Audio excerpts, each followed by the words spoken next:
Police ने खोली बागेश्वर बाबा की सच्चाई, भक्त भी हुए हैरान।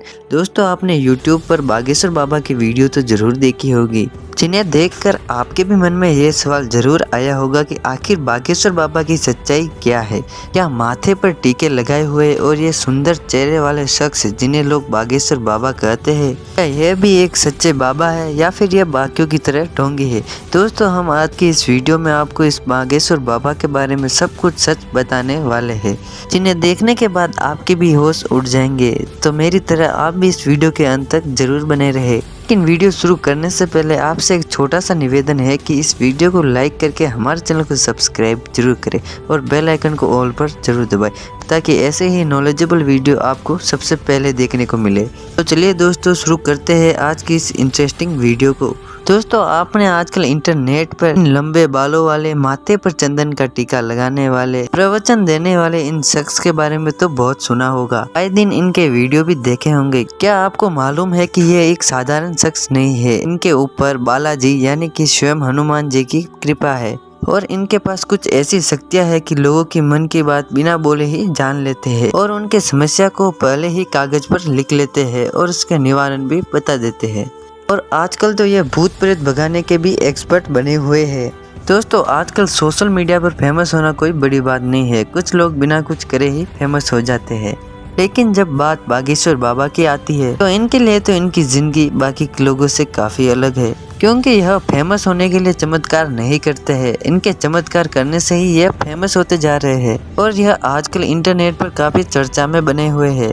और दोस्तों, बागेश्वर धाम सरकार यानी बालाजी की अपने देश में ही नहीं, विदेशों में भी कई चर्चाएं सुनने को मिलती है, लेकिन बहुत से लोग बागेश्वर धाम में होने वाली सच्चाइयों के बारे में नहीं जानते। बागेश्वर धाम की सच्चाई की बात करें तो यहाँ के महाराज धीरेन्द्र कृष्ण शास्त्री जी, जिन्हें देश में बागेश्वर बाबा के नाम से जाना जाता है, उनका जन्म छत्रपुर के एक छोटे से गांव में हुआ था। यह एक ब्राह्मण परिवार में जन्मे थे। क्या आपको मालूम है कि धीरेन्द्र कृष्ण शास्त्री जी, जो पूरे देश में एक महान गुरु के रूप में जाने जाते हैं, असल में धीरेन्द्र कृष्ण शास्त्री जी भगवान शिव के अवतार हनुमान जी के परम भक्त है और उन्होंने 12 साल की छोटी आयु से ही हनुमान जी की पूजा करना शुरू कर दिया था। और उसी के परिणाम स्वरूप धीरेन्द्र कृष्ण शास्त्री जी बिना बताए किसी भी मनुष्य के मन की बात जान सकते हैं और एक पर्चे पर लिख देते हैं और उसके निवारण भी लिख देते हैं। आखिर यह बाबा ऐसा कैसे कर देते हैं? वह कैसे ही लोगों की मन की बात जान लेते हैं? उनको ये सब मालूम कैसे चलता है? यहाँ तक कि धीरेन्द्र कृष्ण शास्त्री जी ये तक बता सकते हैं कि आप क्या सोच रहे हैं। उनके द्वारा लिखा गया पर्चा का एक एक शब्द सच्चा होता है और आज तक उन्हें कोई भी झूठा साबित नहीं कर पाया है। दोस्तों, आपने बागेश्वर धाम सरकार में अर्जी लगाने के बारे में तो सुना होगा। अगर आप भी बागेश्वर धाम सरकार में अर्जी लगाते हैं और क्या आपको मालूम है कि उस अर्जी को बालाजी सरकार स्वीकार कर लेते हैं तो उसे या उसके परिवार में किसी को भी 2 दिन बंदर के सपने आते हैं। यहाँ हम मजाक नहीं कर रहे हैं, सच में बंदर दिखाई देते हैं सपने में। यहाँ पर जिसने भी अर्जी लगाई और स्वीकार की गई है उसे हमेशा बंदर दिखाई देते हैं। जब यह बात लोगों में प्रचलित हुई तब बड़े बड़े न्यूज रिपोर्टर भी इनके दरबार में सच का पता लगाने के लिए पहुंच गए और जब मीडिया वालों की बोलती तब बंद हो गई जब बागेश्वर बाबा ने उनकी पोल खोल के रख दी। इसके बाद मीडिया वालों को बागेश्वर धाम से नतमस्तक होकर उल्टे पैर वापस लौटना पड़ा। हालांकि साथ में वह बागेश्वर बाबा के आशीर्वाद को साथ लेकर आए। बागेश्वर बाबा, जिन्होंने बालाजी की कृपा से हजारों भक्तों के कष्ट दूर किए हैं, वह वर्तमान में विदेश यात्रा भी करते हैं ताकि विदेशों में भी रहने वाले लोगों की भी सहायता हो सके। बागेश्वर महाराज की महिमा अपरंपार है। कहा जाता है कि बागेश्वर धाम में जो भी जाता है वह खाली हाथ नहीं लौटता है, उनकी झोली बाबा अवश्य भरते हैं। और बागेश्वर बाबा दूसरे राज्य, दूसरे शहर में भी अपने दिव्य दरबार और कथा वाचन करने के लिए भी जाते हैं। और जब वह दूसरे राज्य में भी जाते हैं तो वहाँ पर भी बड़े बड़े मीडिया कर्मी उनकी परीक्षा लेने के लिए आते हैं। लेकिन दोस्तों, हर बार पत्रकारों को हार का मुंह ही देखना पड़ा। एक बार तो बागेश्वर महाराज की ओर से ही पत्रकारों को चैलेंज कर दिया गया और उस चैलेंज में भी पत्रकारों को हार का मुंह ही देखना पड़ा और अंत में पत्रकारों को बागेश्वर धाम महाराज के चरणों में ही गिरना पड़ा। आपको बता दें कि बागेश्वर धाम भारत का एक प्रसिद्ध तीर्थ स्थल है और यहाँ पर बालाजी सरकार की कृपा है। बागेश्वर धाम के मुख्य पीठाधीश्वर यानी कि पंडित धीरेन्द्र कृष्ण शास्त्री जी ने साइंस और टेक्नोलॉजी को पूरी तरह से हिला के रख दिया है कि ऐसा कैसे हो सकता है। कैसे कोई व्यक्ति बिना बताए लोगों के मन की बात जान सकता है और उस पर्चे पर लिख देता है, साथ ही साथ निवारण भी कर देता है। कहा जाता है कि पंडित धीरेन्द्र कृष्ण शास्त्री के ऊपर बालाजी यानी कि हनुमान जी की बहुत बड़ी कृपा है और उसी कृपा के चलते वह ऐसे बड़े बड़े चमत्कार दिखा पाते हैं।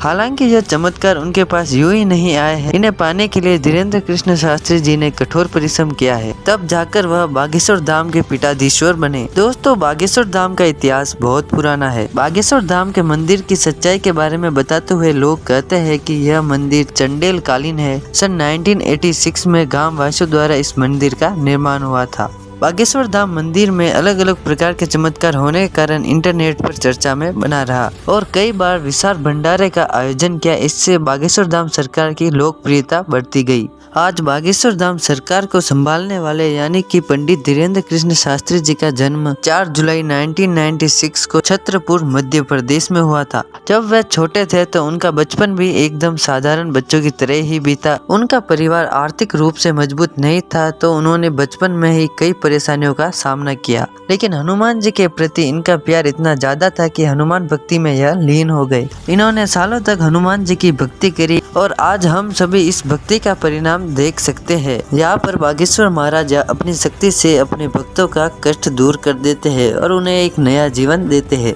और उनके जीवन की सच्चाई उनके सामने रखते हैं ताकि ज्यादा से ज्यादा लोग अपने जीवन को चिंता मुक्त जी सके। यही बागेश्वर महाराज की एकमात्र इच्छा है कि वह ज्यादा से ज्यादा भक्तों की परेशानियां दूर कर सके और अपने भक्तों को एक सही राह पर लाकर खड़ा कर दे। तभी तो ये बिना रुके बिना थके अपने दरबार लगाते हैं और लोगों की मदद करते हैं। जहाँ ये बचपन से ही रामायण और महाभारत जैसे महाकाव्य पढ़ते आ रहे हैं। हालांकि जो लोग इनके धाम नहीं गए वह उनके चमत्कारों से वंचित है। वो आज भी इन्हें ढोंगी कहते हैं, लेकिन यह बहुत ही बुद्धिमान और सर्वज्ञानी है। बाकी आपका बागेश्वर धाम महाराज के बारे में क्या कहना है, प्लीज कमेंट बॉक्स में जरूर बताएं।